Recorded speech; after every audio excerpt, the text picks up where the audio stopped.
This is arguably the most outstanding line I have ever read from any of the ulama on salah.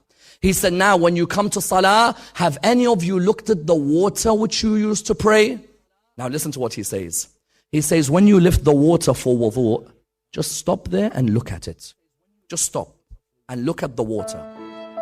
He says, do you see how clear the water is? Now you should become that clear with Allah in your life. Water is such a clear liquid. He looks at it and he says, look at the Muslim. He'll come and pick up that water.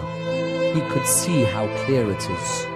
Yet he then finishes his prayer and continues going against the actions of Allah subhanahu wa ta'ala. He says, when you look at that water, just keep looking at it.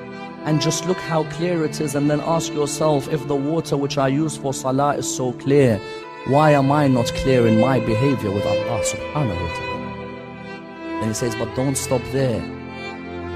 Everything in this world began from water, as the Quran says. So he says, in the same way everything began with water, look at that water and say, now this is the mark of a new beginning between me and Allah subhanahu wa ta'ala. Then he says, look at the water again.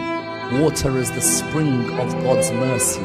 Know that when you are doing wudu, you are entering God's mercy. Then he says, look at the water again. All of these actions, he's taking you higher, and you haven't even started praying. He said, look at the water again. Do you remember any hadiths of Rasulullah on water?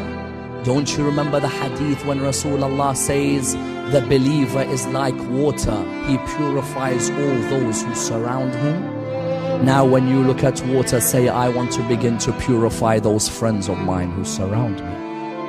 Look at those lines. Khomeini just discussing water. Then he says, look at that water which is in front of you.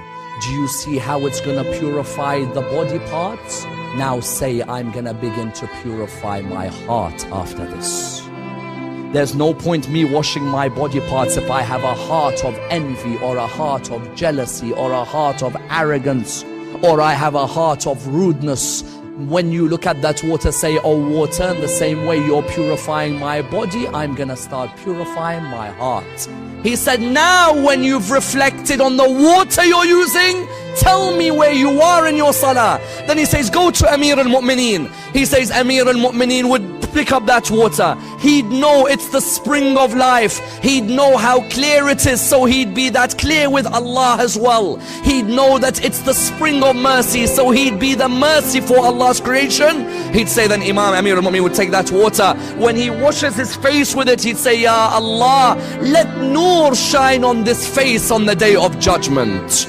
Then he says, when he puts water on his right hand, he said, Ya Allah, let me be of the people of the right hand on the day of judgment. Then when he took the water and he put it in his left hand, he said, Ya Allah, do not let me be of the people of the left hand on the day of judgment. Then when he put his wiping of the head, he'd say, Ya Allah, allow this head to bow down to you on the day of judgment. Then he says, look at Amir al-Mu'mineen. When he came and he wiped his feet, he would say, Ya Allah, on a day when all the feet are slipping, let my feet not slip on the day of judgment.